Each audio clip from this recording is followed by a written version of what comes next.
Welcome back to our final session of this online marathon of a symposium entitled Ecologies of Mind, Media, and Meaning, sponsored by the Institute of General Semantics.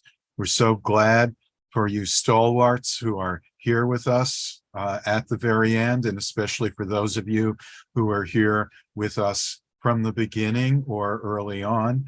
And we're raring to get going and get done. So we do have one change in our program for this session. In place of Susan Drucker, Laura Trujillo will be the chair and moderator of the session. So I'll turn it over to you, Laura, who is a trustee of the Institute of General Semantics. Laura. Thank you very much, Lance, and welcome everyone. Now I am honored to present this last panel, which is entitled Semantic Environments. And our first presenter is Heather Crandall from Gonzaga University with the presentation, The Drying and Dying of the Great Salt Lake and the Colorado River, Mediating Water Relations in 3 Acts. Thank you. Sorry for the testing my screen. I'm going to do a lot of sharing and unsharing. Of course, I was hoping that that would work. So it's nice to see you all and be here. Let's see. So I'll share my screen, but then I'm going to unshare it because I'm going to take what Lance said pretty seriously. You can all see that, right? Yes, yes. Okay, cool. And I can do this. Was it going to do that? Okay. All right. So as the drying and the dying of the Great Salt Lake. Okay, here we go. I am going to start with what I'm going to call my opening act. And I did all of that just to start. Okay. So on Sundays, I like to read parts of the New York Times. I recycle the paper, but I've been saving pieces about the loss of major bodies of water. They float around my office. I've been waiting for a little time to revisit them. I have questions. I want to know what the setup is. We are being informed about the end of water, and water is life. With our capacity for time binding, what are we binding as we reach the end of human existence? What is it like? How does it get framed? There is a river of discourse that I think these articles flow into. So for this inquiry, I used philosopher Suzanne Langer and some of Lance Strate to help me think about discursive and presentational forms of these articles to learn something about the New York Times readers' mediated relationships with water at this time in our lives. My plan is to take you through these water relations using 3 acts as an organizing strategy, and we will have some time at the end. Lance said that I could have some streams left unthought, which is fun. So my second act is where we are, and I'm calling it Act Your Age, the Anthropocene. So the Anthropocene, as Beale explains, is the word used to refer to our current epoch of extinction. It's the 6th in the line of extinctions and the only one brought about by those being extinguished. A co-author and I just finished writing a book about climate girl activists, and I think Carolyn Cunningham is here with us, so that's exciting. And so we looked at climate activists all over the world, and these girls, they're giving it their all in different ways and forms, and repeated in their activism is that we know the solutions. And if we know the solutions and we aren't acting, I guess we should spend some of our time looking at them in their different forms. So forms, this brings me to Langer, the person who spent her time in 1942 writing beautifully about symbolic forms and rationality. And I'll share my screen really quickly here. I think, here we go. So In her description, she says intelligence is a slippery customer. If one door is closed to it, it finds or even breaks another entrance to the world. If one symbolism is inadequate, it seizes another. And she distinguishes between presentational and discursive forms. The discursive being language, use that unfolds word by word. It is a linear, often one after another structure, and the presentational is different. It's a simultaneous direct experience, like when we hear music or take in a picture, and it is a form experienced all at once, grasped in one act. One of Langer's important points is that the presentational forms work differently. So while many are tempted to say that this form is more about feelings and therefore not rational, Langer explains the importance of understanding presentational as rational. In other words, the presentational doesn't break faith with logic, or as Strate puts it, thought is a process of discursive as well as presentational forms. So the discursive is the discursive form is good for breaking down complex relationships, but the form has limits, and the presentational forms all at once complexity doesn't. So both forms are available for encounter in the articles about the drying of the Colorado River and the dying of the Great Salt Lake. So I'm going to show you an example. I know you probably all know this stuff, but I'm going to go for it anyway. So here is an example. If I make it go, okay, here we go. Here we go. Presentation, discursive form. 40 million people rely on the Colorado River. It's drying. You've got all of the form there. And here is both forms. So I am haunted by what I have seen at Great Salt Lake. Now to get to these news stories a little bit. The one about the Great Salt Lake, Terry Tempest Williams, she writes a complex and beautiful eulogy. The author's been to the location several times. In 2016, she witnessed gaunt and emaciated pelicans that in feathered robes, they walked with the focus of monks toward enlightenment or death. Walking behind them at a respectful distance felt like a funeral procession. The Great Salt Lake is a sanctuary for white pelicans, as many as 20,000 nesting individuals. Terry passed 60 salt-encrusted bodies stiff on the Salt Lake flats. Maps and newspapers call her the Great Salt Lake, but to me, she's Great Salt Lake.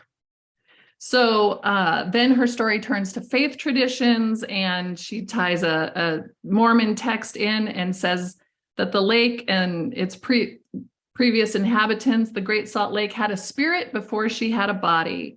Also discussed are the ancestral homelands of the many tribal nations and their beliefs. The author talks about her own mother who has died of cancer, and her body hurts as the lake hurts. She says a predictable world is another casualty in drought and climate chaos, and we're navigating in constant disorientation. The author and the photographer then lay down and become part of Great Salt Lake desert breathing. There's a lot of description about that evokes senses of what the air smells like and the quiet and the heat as they're lying there. And by now you have perhaps noticed there's this anthropomorphism going on with the Great Salt Lake and the birds as people or monks. Well, not that they're different. Facts are listed along with warnings like Great Salt Lake will disappear in 5 years. She explains that when the water turns to dust, the people who live nearby inhale the toxic dust.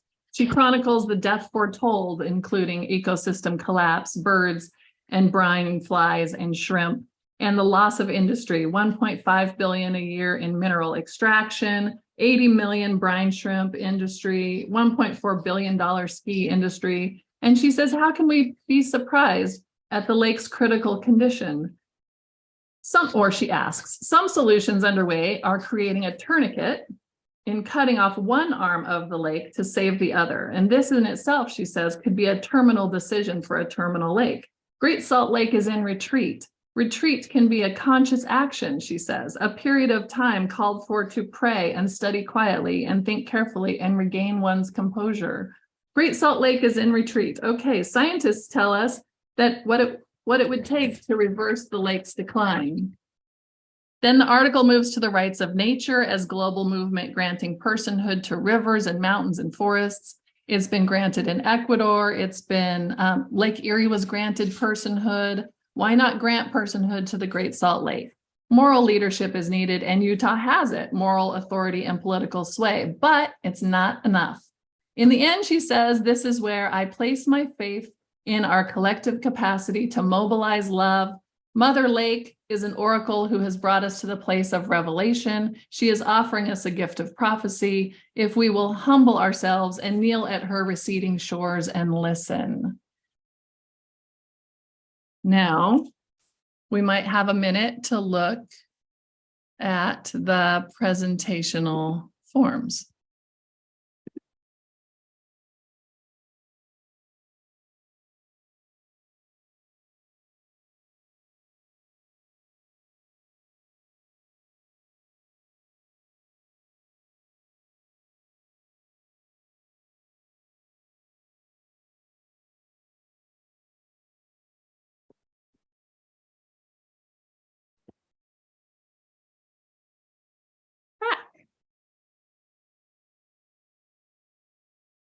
Oh, great.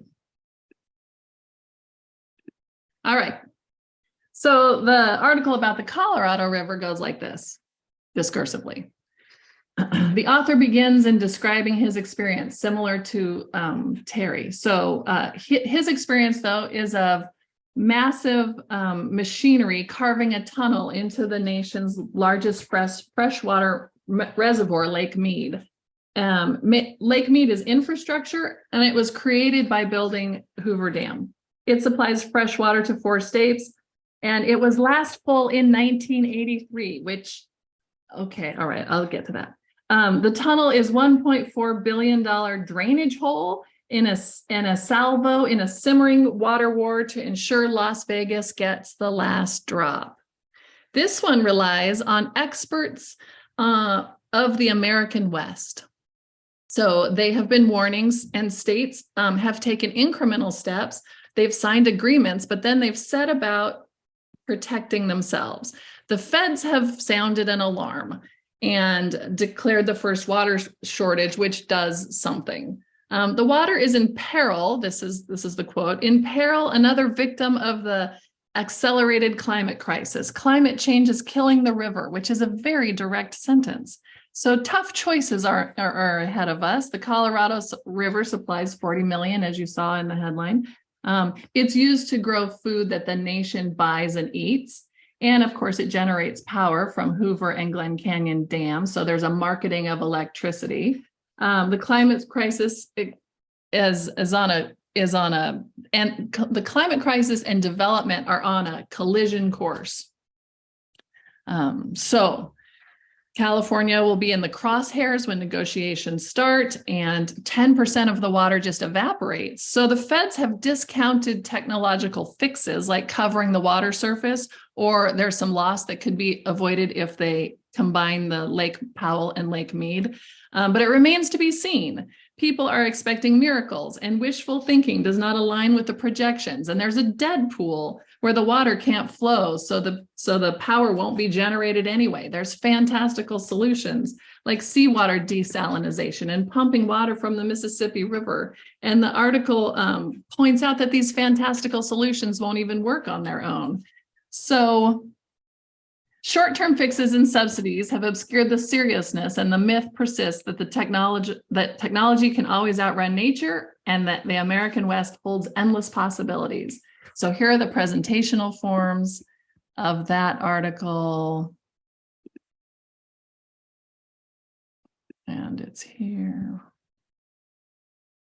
Oh, I know what I've done.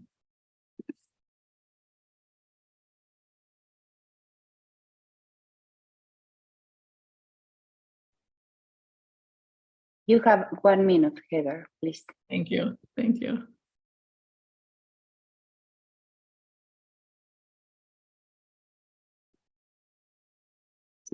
Stop sharing. Okay.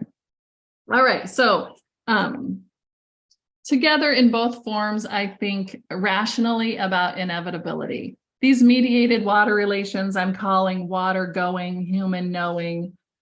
In one, we have an actual eulogy. The lake haunts, the lake is human. I bristle at the lake as a woman, although ecofeminism says it's a useful way to think about the gender oppression that shares the earth's oppression, but also, as is the case, women are not perceived as a threat, so no need to act.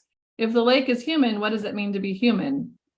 Human rights make the lake a person, dying is a natural part of living, making preparations for this is inevitable, turning to faith traditions, appreciating beauty. This joins the growing acceptance discourse.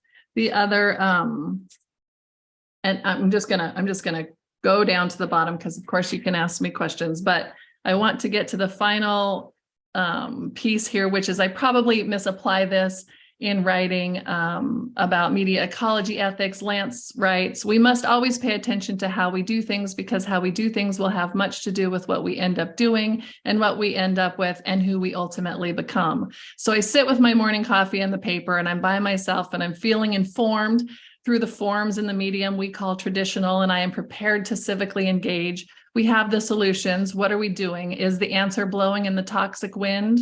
In conclusion, there are other relations. The Pope wants us to act as if we share a common home. Greta, the iconic youth environmental activist, is still panicking. She wants us to act as if our house is on fire. With my questions, as Milton said, I have more questions, and I'll leave it there. Thank you, Heather. Wonderful. Well, our next presentation is Info, Eco, and the Nature of Information towards an ecological understanding of the information environment. And our presenter now is Richard Lowenberg from First Mile Institute.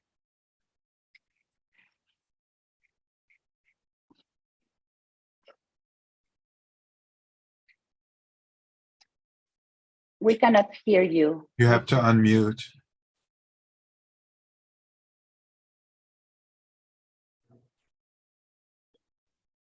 Yeah.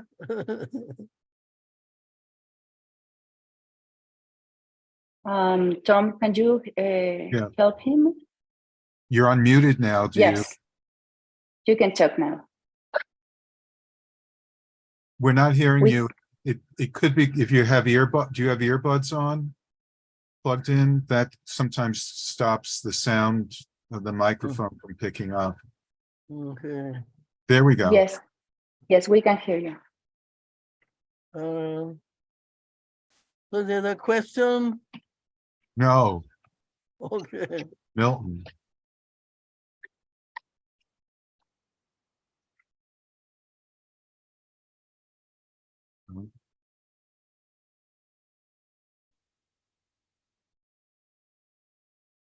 Richard, I think we can hear you. Can you talk? No, we're not. No, we are not hearing you.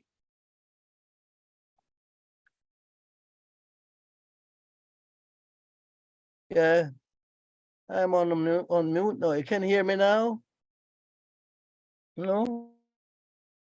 I can hear you. Milton, we're not talking to you.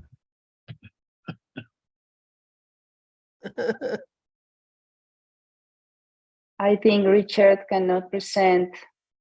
Maybe it's a bandwidth. No, sometimes it's audio settings. And the other alternative. Why don't we skip to Julianne and ask if he can log off and log back on? Yes. Maybe you can, go out and then come back, Richard. Okay. So we are going with our next presentation, which is on an ecology of witnessing humans, earth, universes, and media with Julianne Newton from University of Oregon. Hello, everyone. Are you seeing my slides okay? Yes. Yes, and just tell me if they're clicking forward. Sometimes that's an issue. So are you seeing the next one? Yeah. Yes. All right, great. I'm so glad to be here, everyone. Thank you, Lance, Laura, and all of you who are in virtual attendance, in your real presence, but being represented virtually. Thank you for being here on this afternoon. I want to engage the word witness. And what does it mean to witness? I became Hey, all right. I became very concerned about understanding more about witnessing when Alyssa Richardson's book came out and on bearing witness while Black. And it's, as you know, this book came out on May 15th, 2020, and George Floyd's murder was May 25th, 2020. And Alyssa talks about the experience of her book coming out with this extraordinary moment of witnessing that mobilized people all over the world, with the courage of the young woman who stood there with her smartphone recording what was going on. So I'm not going to show you that image. I want to give you a few more examples of witnessing just to spark probes in the McLuhan tradition. This is a photograph by Alex Hunley, and she took a different approach in witnessing. Here she's talking about a group of people in front of a federal detention center, and she noticed this child peeking out from the crowd, watching as the group stopped to chant and march.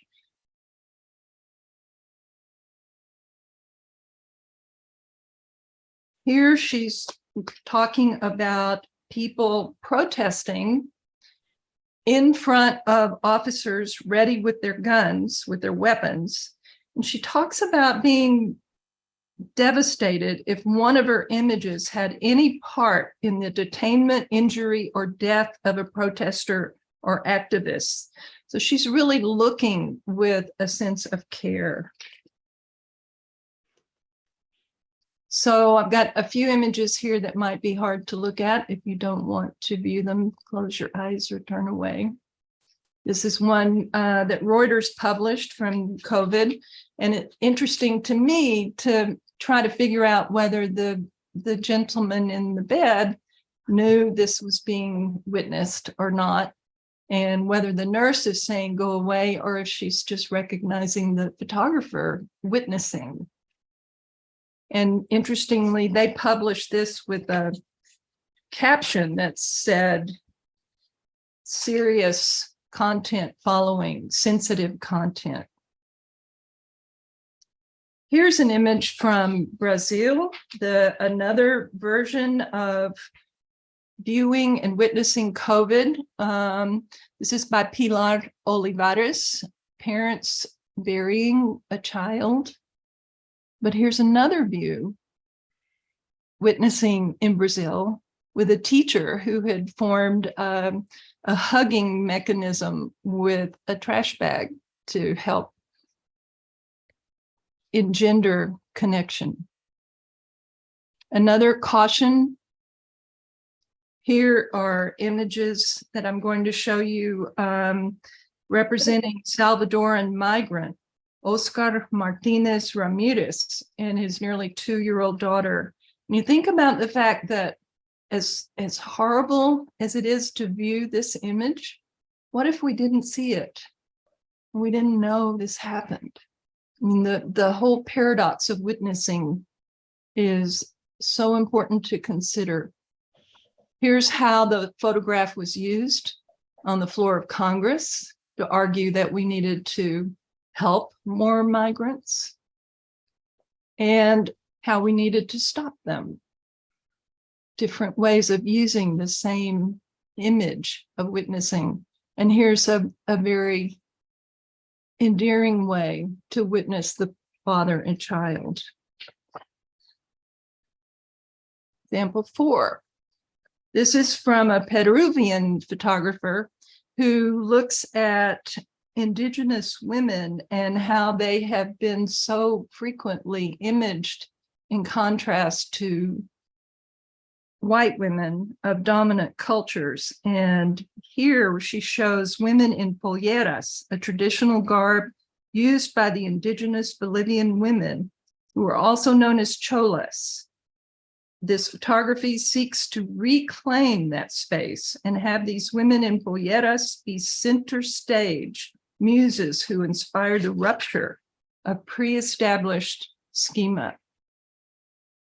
I just love this image. And with this, the photographer Wara Vargas Lara says, when I look in the mirror, I only see my grandmother and mother in me.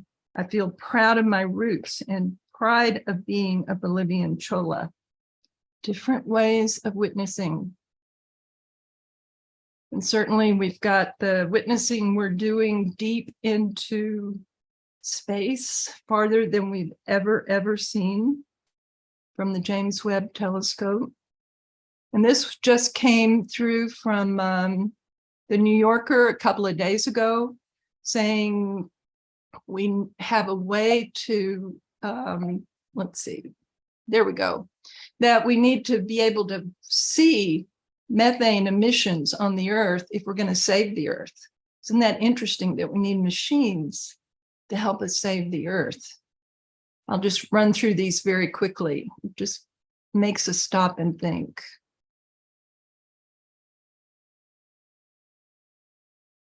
The future of the climate depends on, in part, on finding new ways to see methane. And then finally, pulling back into the body. These are two photographs by a dear friend of mine who uses a large format camera, and he set it up in the middle of a road in West Texas. And the two images are taken from the identical same space. All Frank did was turn around and look the other way. And yet look at the difference in what he saw. So just thinking about definitions, I like to go to basic dictionary definitions. To witness, to see or know by personal experience, to provide evidence of, to bear witness of. But it's more than that. What does it mean to witness ethically? For journalists, it's about knowing why, how, and when to observe, and why, how, and when to distribute what was observed. But it's more than that. Thinking about all of this, I go to, okay, humans as witness, humanocentric points of view, and being witnessed. Flora and fauna as witnesses and witnessed. Earth as witness and witnessed. Universe as witness and now really witnessed. Media as witness and witnessed. And then machine as witness and witnessed. So thinking about witnessing, I go to, it has to be an expression of agency, action, advocacy. To me, it's an act of ethics, of being, of interacting. It's more than observing. It's an act of connecting. So with connection, go into some definitions: union, bond, relationship. So let's play a little bit, kind of taking another McLuhan lead and look at some interesting words that we can think of as metaphors. Fractals, cyborgs.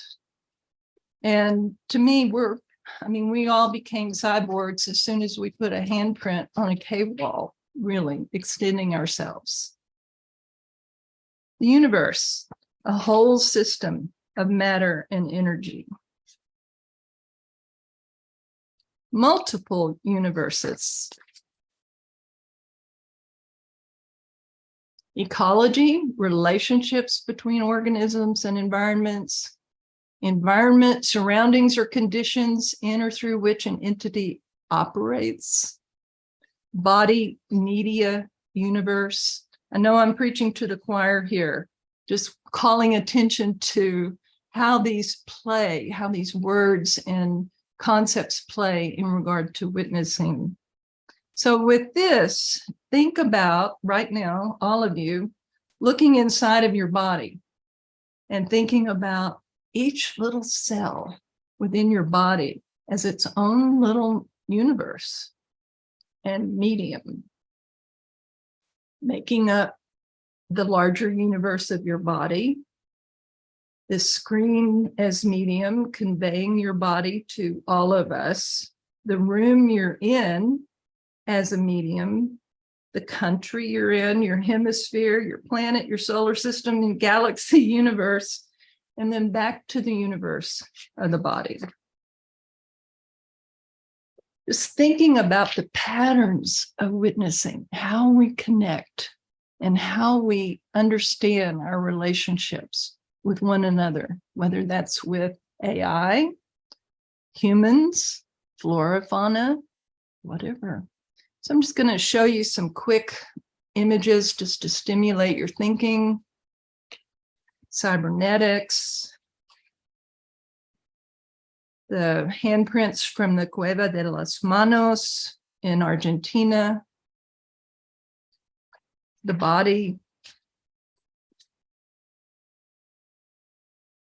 Here we have, let's see what we have, our neurons, images of our neurons. Simulation of galaxies. Retinal ganglia. I mean, just the repetition of the forms that we know can be minute or expansive, and how all of this is about connecting and witnessing.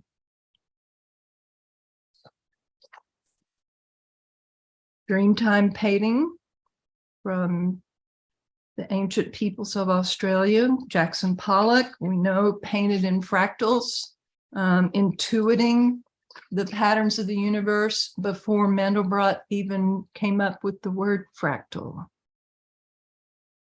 Richard Taylor comparing the fractals of trees with the fractals of Pollock. So just going to conclude here with a few quotations. It's interesting to think of Lewis Thomas in 1974 saying it's illusion to think that there's anything fragile about life of the earth.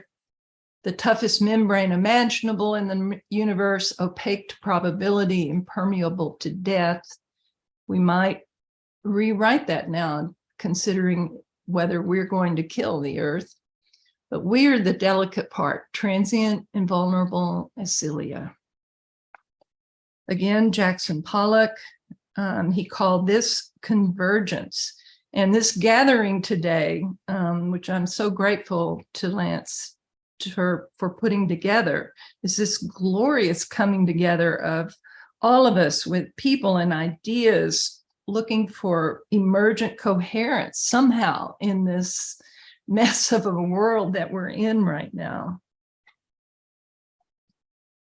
Going to Rachel Carson, against this cosmic background, the lifespan of a particular plant or animal appears not as drama complete in itself, but only as a brief interlude in a panorama of endless change.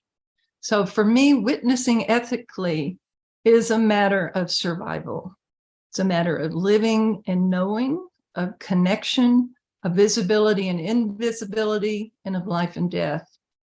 An ecology of witnessing sees everything as media, humans, earth, universes, systems within systems, connections of witnesses and witnessed. And then drawing back to something Nora Bateson said in an earlier session, an ecology of relationships.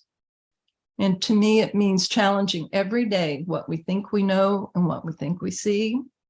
It means being as aware and self-reflective as we can. And in this way, we can most ethically contribute to the living entity that is our world through bearing witness as connection and as relationship. I'll just end taking us back in time And then one of my photographs, a child reaching for a ticket to the circus. Connection. And ending with a quote from The Little Prince. It is only with the heart that one can see rightly. What is essential is invisible to the eye. Thank you very much. Thank you very much, Julianne. We are short of time, so we are going with Richard Lowenberg. Are you ready, Richard? Yes. Yes. Can you hear me now? Yes. So Perfect. he is going to present Info, Echo, and the Nature of Information towards an ecological understanding of the information environment. Go ahead, Richard. Hello. I'm still having some problem with my PowerPoint, but I'm just going to go ahead with sound. Thank you, Lance, for inviting me to this. I'm a bit of an outsider to this group. I'm working on a book right now. I should be giving a talk about the book once it's published, rather than in the off chance it won't be. But I'm working diligently, and I will read a statement right now just to introduce myself and the nature of information as a book, Info Eco. So thanks for including me in this exchange. I've been working for over 50 years as an elder now with the concept of information and triggered by, in my youth, the concept of this information revolution. So I'll read this now. First, a bit of past and current context. Over 50 years ago, as a young pioneering video and media artist, Paul Ryan, who some of you may have known, took me along to McLuhan Lectures at Fordham University. I was also one of the founding team of The Kitchen in New York in 1971, was reading cybernetics, and worked for 2 years with Buckminster Fuller. I also discussed information ecology as a concept with George Gerbner at the Annenberg School in Pennsylvania around 1970. So these concepts have been on my mind for quite a while. Over the years, I'll just mention a few things. I've worked with an overall creative interest in the nature of our information environment. I've worked with Coco the gorilla for many years. I've done work with marine mammals. I did a 8-year project working closely on my own work with the defense industry, the military research labs, the Pentagon and Defense Intelligence Agency, looking at the whole so-called dark side of the information environment. I was an ARPANET user in 1977 as an artist in residence with NASA in the 70s and early 80s. And in 1990, I created the first rural internet pop in the world in Colorado. Many other projects. So I've been on a path of trying to understand and set examples for an ecology, an ecological understanding of the information environment. Recently, I reconnected with Lance and the Institute of General Semantics, and also had email exchanges with Robert Logan, who many of you know, plus many other writers and thinking in preparation for the book I'm working on. Last week, I was hosted in New York City by the Shigeko Kubota and Namjoon Paik Video Art Foundation, which is by chance directed by Norman Ballard, who's a graduate of Neil Postman's NYU Media Ecology program. In June, I'll be part of a Santa Fe Institute workshop on collective intelligence. I've been part of Santa Fe Institute projects occasionally since its founding. I'll also be participating in a information sciences summit in Beijing later in the summer. Beginning in 1970, sparked by the information revolution and the emerging environmental movement, I conceived a personal, lifelong creative path that would attempt to understand and set examples for an ecology of the information environment. I have since been involved in and produced a body of international ecocultural art, science, and design works, attempting to address this fundamental understanding. The concept of information is now considered in physics as fundamental to the nature of the universe and to all reality. What is information and how does information scale from macro to micro, from universe to earth, to life, to biology, to cognition, to social development, and to tool development? Does Shannon's defining theory apply entirely, or might the nature of meaning require a different semantic understanding of information? This is what all of you have been largely involved in. If information is a fundamental constituent of reality, along with energy and matter, why are we not considering information as a key aspect of whole systems ecology, and therefore as an integrated basis for understanding and addressing our emergent, existential, coevolutionary conditions and ecological imbalances? I've decided the best use of the remainder of my time would be to have a question and answer exchange with you online on this subject of information and ecology, or information as part of whole systems ecology, not just the ecology of information. I would be pleased to discuss details and to hear questions, insights, criticisms, and other offerings, especially on the needed social initiatives, education, and creative applications of eco-mindedness amid our increasingly misunderstood and dangerous manipulation, control, valuation, and pollution of the information environment. This is all background to preparing a book, Info Eco, the Nature of Information Towards an Ecological Understanding of the Information Environment. Greatly influenced by, of course, Gregory Bateson, but many others who you've all read or and some that you've not. So I'd like to open it up to questions or discussion. Well, thank you very much, Richard. Excellent your presentation. And well, now we have our last presentation is from our president from the General Semantics, Lance Strate, from Fordham University. And the title of his presentation is The And. Oh, okay. And I guess, Richard, we can you can have the questions as part of the final session, final Q&A session. I am going to do this.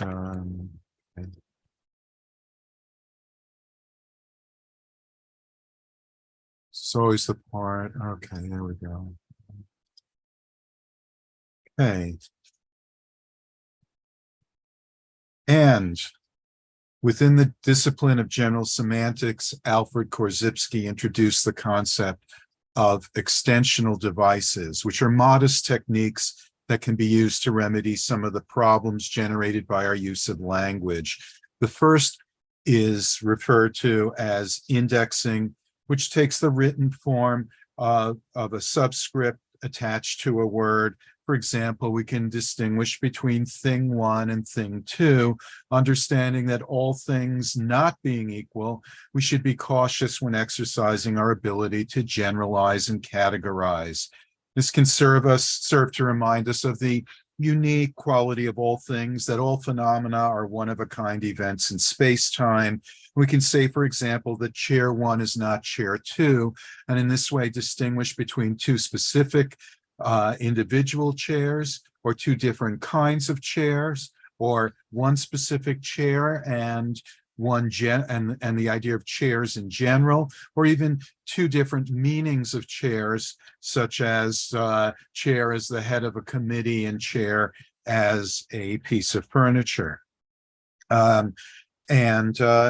Okay, so the second extensional device is called dating. It's similar, but it distinguishes between different points in time. So it's used as a written superscript. So for example, can say that Joe Biden 1983 is not Joe Biden 2023 because people change over time. And in the same way, $100 US 1983 is not $100 US 2023, which is why statistics about costs, earning, and profits need to be adjusted for inflation. And that can even happen in the matter of minutes, or certainly over the course of a day. It's worth noting in this regard that reference citations, including those used by the American Psychological Association, implicitly uses this extensional device to help identify the temporal context of publications, and reinforces that idea that individuals' thoughts can change and sometimes grow, maybe decay over time. It can also remind us that individuals are capable of changing their minds, Neil Postman being one such example. But anyway, the third major extensional device of Korzybski's is the use of etc. And that would appear at the end of any given sentence. This can be rendered full out as etc., fully written out, more typically in the abbreviated form etc dot, sometimes in its even more abbreviated form, the ampersand c dot. The literal translation of the Latin phrase etc. is quite simply and the rest, and it serves to remind us that all of our statements are necessarily incomplete, that whatever you say about any given subject, there's always more to be said, that words can never say all there is to say or all there is to know about any phenomenon, etc. There are, of course, other ways to indicate the incompleteness or non-allness of our statements and representations of reality, for example, by saying and so on and so forth, more recently by the slang expression yada, yada, yada. The same meaning can also be conveyed non-verbally in writing, but via the ellipsis, the punctuation mark consisting of 3 consecutive periods, etc. I should also mention that the General Semantics Journal, edited presently by Tom Gencarelli, took its name from this extensional device as etc., a review of general semantics. So indexing data and etc. are Korzybski's 3 main extensional devices. He also had a couple of others, and then later Wendell Johnson added several more. But what I would like to do now is to make a modest contribution of my own and add one. Now, in contrast to the sense of closure, completion, and allness represented by the phrase the end, the device that I'm referring to, I would refer to as the and it would be positioned not at the end of the sentence like etc., but at the beginning of the sentence. Of course, now I have to acknowledge that we're typically taught in the school that we should never, ever start a sentence with a conjunction. You may have learned the easy mnemonic for keeping track of coordinating conjunctions, the acronym FANBOYS, which stands for and, nor, but, or, yet, and so. And if you have taken this lesson to heart, and if you stand ready to come down on me as the grammar police seeking to arrest this sort of usage, please understand there is no clear rationale for this prohibition. Obviously, we're quite capable of starting sentences with conjunctions in the English language, ending them with prepositions for that matter, and there's nothing wrong with doing so. Now, to put this into personal terms, for my part, by the time I had begun to find my voice as a scholar and a writer, I had no reservations whatsoever about starting sentences that way, and especially starting with the word and. And as a graduate student and young academic, when publishing, such instances would be corrected, I put that in quotes, by copy editors before appearing in print, and I had no choice but to accept the changes. but that did prompt me to consider the source of my affinity for sentences that start with and. And I realized that as much as the prohibition against doing so was invoked with religious fervor by some, my own preference also had a religious dimension to it. So I talk personally here, this comes into my background, that one of the most important prayers in Jewish worship is called the Via Hafta prayer. It comes from Deuteronomy chapter 6, verse 5, and it's a sentence that begins with the Hebrew word Via Hafta. And I'm not, okay, there we go. Via Hafta, which actually is two words, because the word and in Hebrew takes the form of a prefix represented by the letter vav. The V in Via Hafta means and. And while English translations tend to omit the initial conjunction, the poetically rendered King James Version preserves this aspect of the Hebrew opening of that passage and its continued usage. And here I've used line breaks to put it into a more of a poetic style than it usually appears in as a prose passage, but I'll read it out loud to get that repetitiveness that comes with it. And thou shalt love the Lord thy God with all thine heart, and with all thy soul, and with all thy might. And these words which I command thee this day shall be in thine heart, and thou shalt teach them diligently unto thy children, and thou shalt talk of them when thou sittest in thy house, and when thou walkest by the way, and when thou liest down, and when thou risest up, and thou shalt bind them for a sign upon thy hand, and they shall be as frontlets between thine eyes, and thou shalt write them upon the posts of thy house and on thy gates. And I want to note here that a Jewish language columnist for an online venue goes by the pen name Philologos, points out that biblical Hebrew is a language poor in conjunctions. And he explains that the single word vav can do the work of various English conjunctions and mean other things besides and.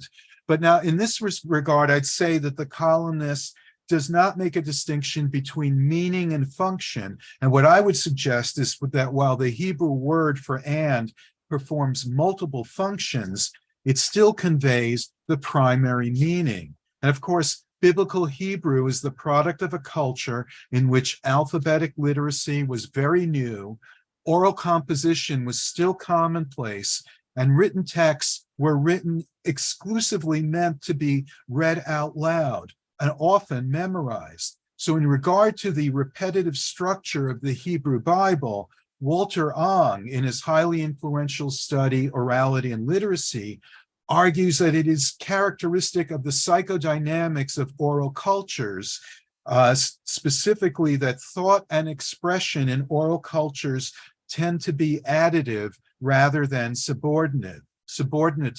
And by way of illustration, he compares two translations of the first lines of Genesis. The first is from a contemporary of the King James Version, which is the 17th century Douay version. That's the Catholic alternative. And it goes like this. In the beginning, God created heaven and earth, and the earth was void and empty, and darkness was upon the face of the deep, and the Spirit of God moved over the waters. And God said, be light made, and light was made. And God saw the light that it was good, and he divided the light from the darkness, and he called the light day, and the darkness night, and there was evening and morning one day. So that's faithful in translation, really word for word, sort of, to the Hebrew. Now, the second version on the right-hand side is from the New American Bible, circa 1970, where we see very much more variety. In the beginning, when God created the heavens and the earth was a formless wasteland, and darkness covered the abyss, while a mighty wind swept over the waters. Then God said, let there be light, and there was light. God saw how good the light was. God then separated the light from the darkness. God called the light day, and the darkness he called night. Thus evening came and morning followed the first day.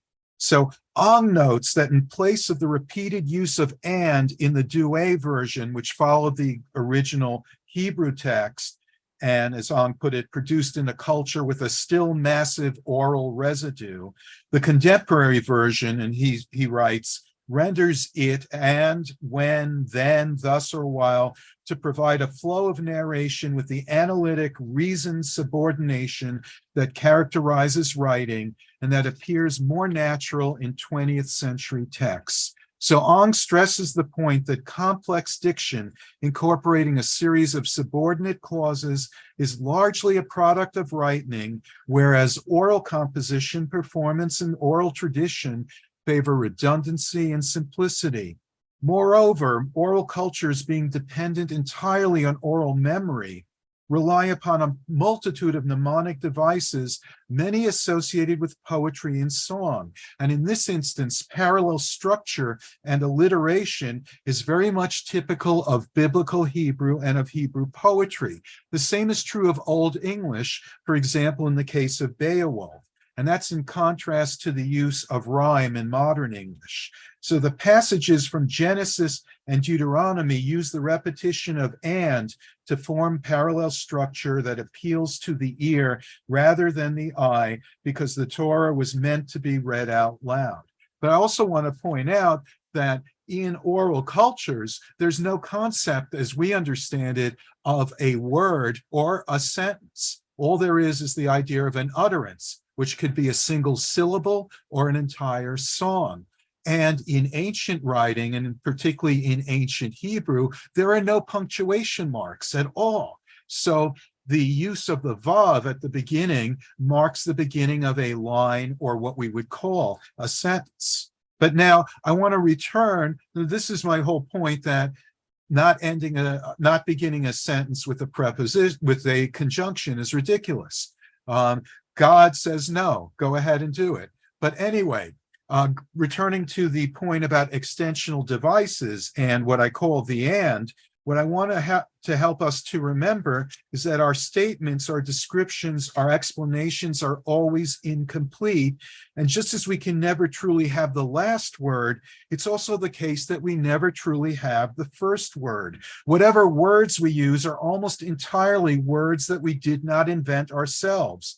Words that have been in existence long before we were born and will presumably continue long after we're gone. Starting sentences with a conjunction can serve to remind us that whatever we say is always in response to something that was said before, is always predicated on prior discussion, that we're always coming into the human conversation in the middle, into the midst of things, in medias res.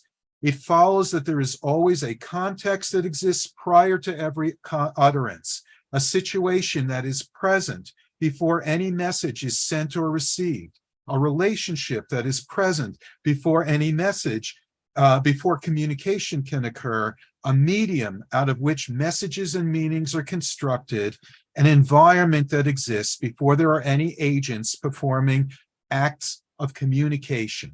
The environment is often invisible, not because it's transparent, but because it's taken for granted, becoming routine and fading into the background. The context is often hidden to the extent that it's easy to forget that there was one prior to a given speech act. Beginning a statement with a conjunction serves to remind us of that which is absent, and this is sorely needed because it is the thing that is missing that's always hardest to recognize. We are always, and we are always, if you forgive the cliche, standing on the shoulders of giants.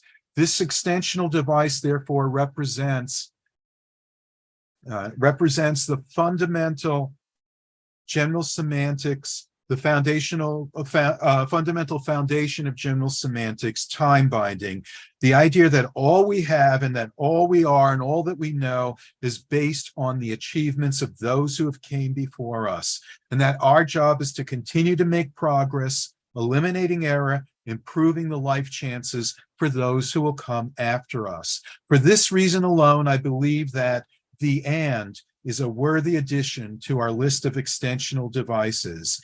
And To be sure, I am not advocating its repeated use in a return to the diction of the Torah or King James or Douay Bibles, but I am suggesting that it can be used judiciously, and that the nonsensical rule about never beginning a sentence with a conjunction should be discarded and never spoken of again.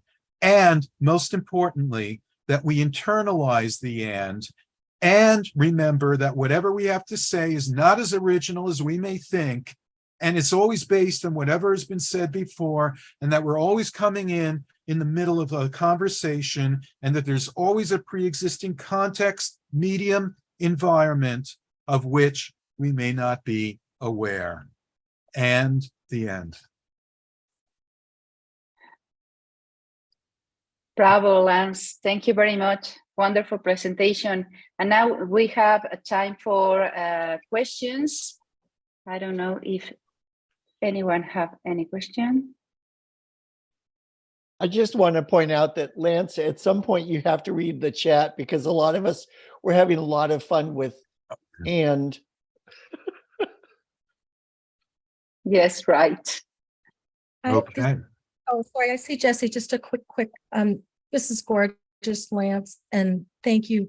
The article before the lake puts a distance. A woman I know who left Iran referred to Shah, not the Shah, when she, when Khomeini came. What does the in front of the word relate, like create? The article in the title you just shared. The and, you mean? It's just a play on the end. It's the opposite, right? The end, the and. That's all. Okay, so but when we put the in front of it, we make it an object. Oh, yeah.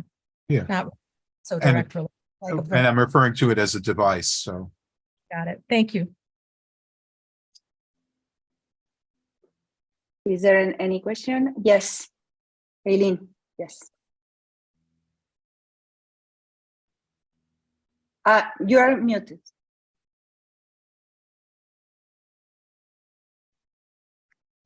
We can't hear you. I've made myself Yes. silent for a reason. Lance, that was absolutely brilliant, and I really want to thank you for that. I just would like to add the use of the verb in chanting, because a lot of it wasn't just meant to be read; it's meant to be chanted. Va, va-da, va-da, va-da, and it adds a memory aid and a rhythm and a way to chant in unison. So thank you a lot, Lance. Yeah, I think all three of these, the last three talks could be linked together with witnessing. That witnessing that usage is more or less what gives words meaning. Having strong roots and having learned that they connect to reality as well, but witnessing that other usages are better and that the rules don't matter is one thing, but then witnessing that information is seemingly not enough for us. I look at the etymology that's it means taking the forms of things inside, information, and that means that the forms are outside, I think, and of course that the ones we take in are somewhat of our own invention. So witnessing those relationships is important, and then witnessing all the tragedy in the world seems like something that an awful lot of people do and think that's enough. And one of the tragedies I witnessed a long time ago and have continued to is that all the solutions that we invent for global problems, witnessing local problems is often enough to heal things. But for global problems, all our solutions are making the problems ever worse, ever faster. So I think we should all witness that. and wonder why we haven't paid attention. Thank you, Jesse. Now we go with Bob. Yes, Bob. Yeah, I'm Richard. Thank you for, I'm sorry you had technological problems. My big mantra is technology is great when it works. And you had given up some of your time hoping to have a discussion. What would you like from this group? What could help you advance your project with your book? Well, thank you. I'm looking, am I on? Yes. I'm looking at a lot of points. I wish I could show the diagram, but as we all know, first of all, I'm interested in presenting a book to a general readership, not to an academically sophisticated readership. Information and related terms, communication, all the things we're talking about today are shaping our world in ways very few people understand. And we are, in fact, much as the industrial era polluted our physical environment in ways we didn't anticipate till after the fact, we are terribly manipulating, controlling, and I would say polluting our information environment. Everything from information overload to so-called fake news to we live in a world of information. And information isn't just human information. Information is, again, according to biophysics, the basis of life.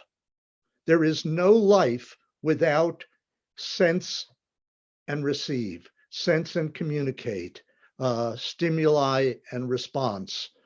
In some microscopic ways, at the level of genomics and amino acids and proteins, life takes place because of informational exchange. Ecology is barely dealing with information. We're just beginning to incorporate energy in our ecological considerations. Most people who call themselves ecologists, even postdoctoral ecologists, are primarily biologists.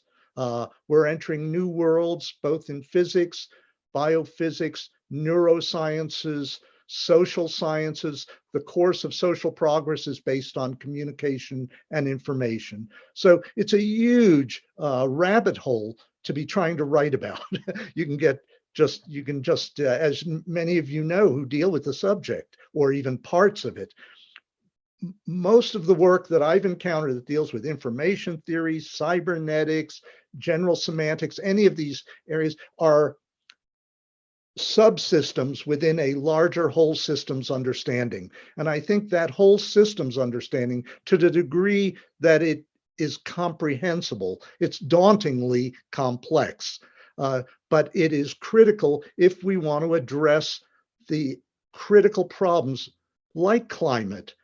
It is not just, our informational environment is as much a part of addressing climate change as chemistry is and biology is. And I think there's a very poor understanding of how we move to what Bateson called an ecology of mind. And I think that's the requirement of our time from many, many points of view and experience, is how do we develop eco-mindedness? And it's primarily missing from our primary education systems. And even our language. I liked Lance's presentation, and it triggered my thinking about the fact that we have in this language, we have many nouns to describe things. Even information is a noun. Semantics is a noun. These are, in fact, verbs. They are processes. They are relationships. They change. They are evolving. And yet we fix them in our language. And that's a problem if you want to address those issues, that you're not understanding them as dynamic, evolving processes. In language, that requires verbs, not nouns. and many ands that reflect that there is a process. And reflects a process, as does but, and so on. Well, one other thought, just in this regard, is that many people think, and I was going to show a slide about that related to the brief discussion of artificial intelligence. Since 1970, I've been doing artworks that refer to it as artful intelligence. AI should be artful intelligence, not artificial. It's got a long way to go, and it involves a way of thinking about the world. It involves a worldview that is largely missing. My great challenge now in trying to do a book on the nature of information, and that nature of information also includes understanding that technology is not unnatural. Technology is nature. We are nature. And I think those are important concepts that are largely missing from the general understanding of the world. And it's very hard to write about, because my task in writing to a general readership is to be brief, clear, and inspiring, almost like a Beckett play. Thank you very much, Richard. Terry, you want to? Good luck, Richard. I want to recommend that you read Corey Anton's book, How Non-Being Haunts Being, because he goes through many topics, and he's pretty clear about them, and they're complicated. But when you said information, I wrote, listen to what I wrote down: information, culture, values, ethics, philosophy, mathematics, processes, art, linguistics, semantics, rhetoric, biology, technology, psychology, sociology, communications, biases, prejudices, human limitations, manipulating, controlling, fake news. There's so many things to try to talk about. So I wish you luck with this, because we really need it. But look at Corey Anton's book, because he has a chapter in there that, starts from the single cell and builds up through all these different layers and levels of abstraction. And I think you'll find that very, very helpful. Yes, I agree with you. Thank you. And that is why we need to think eco-mindedly about this, in terms of its being integrated into a dynamic evolutionary process. And is fundamental, even more fundamental to reality than matter is. Information and energy in abstract ways gives life to matter. And I think that's an important concept. And you'll see that Corey tackles energy and matter in this book. Yeah. Hazel Henderson pointed that out long ago, as have other people. Well, thank you. We have time for one last question. Oh, yes. Thank you, Eleni. Yes, I found the end story very interesting, and I felt it concerns me as a writer, because when the last years that I write, I feel that I am in the middle of the story. It's not that I start. There is a start and there is an end. It's just like I'm in the beginning of something, and that there was something before, and that there will be something after. So I found it very important and very touching, because I think it represents how we feel about life and about ourselves, that we are like in the middle of an ocean or a sea, and then you see the world from this positioning. So that's what I want to say. That was very, very, very interesting to me. Well, thanks. And, I think that's really important. If I were to rewrite the book of Genesis, I would have it go "and in the beginning." But Actually, I wanted to, if it's okay, I'd like to ask a question of Heather and Julie, because they're both referring to visual images, the power of visual images. And I was wondering, do you see that? And there are certainly critiques about what's lost or what's not conveyed by visual images as losing the discursive end of things. But in terms of all of the crises that we're facing, particularly when we're talking about the ecological crises, and also the civil ones, do you see the visual arts as having the potential to heal all of these wounds that we're suffering from? Heather, do you want to go first? Either way. Go for it. Thank you for the question. I was thinking about the similarity between ours, and that's the thing, as we need to turn to each other, it seems, and also to beauty and to art and to connection. I think, was it Ellen was saying the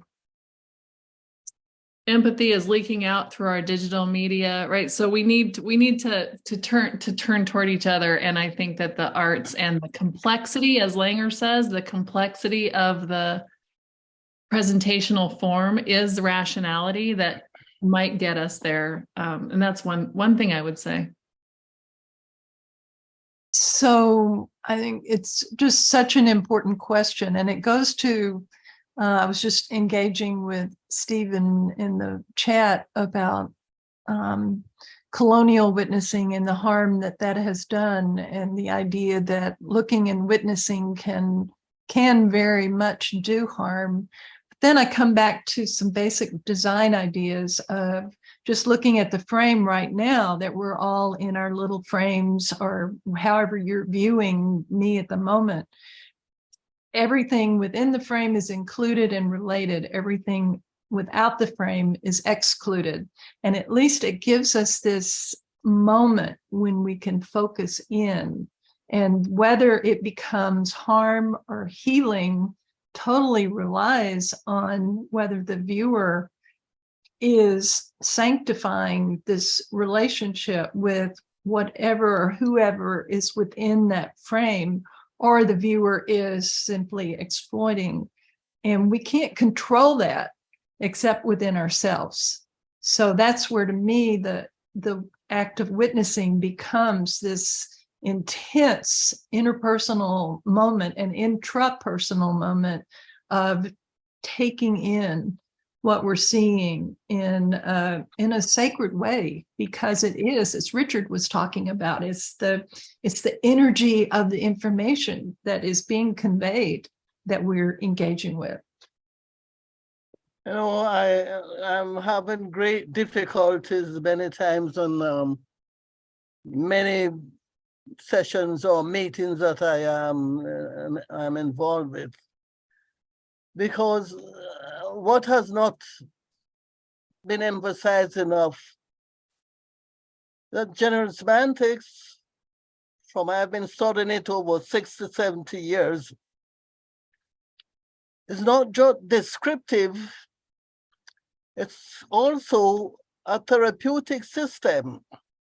And most of what I hear in many situations is just describing the things that general semantics offers principles to help us with. But I feel sad many times because it will sound like I'm preaching, as I've been told once, twice, to say these things, but I keep hearing these descriptions over and over and over. And general semantics principles provide ways that we can do better. So I'm really sad about that. Well, thank you very much to everyone. We are out of time.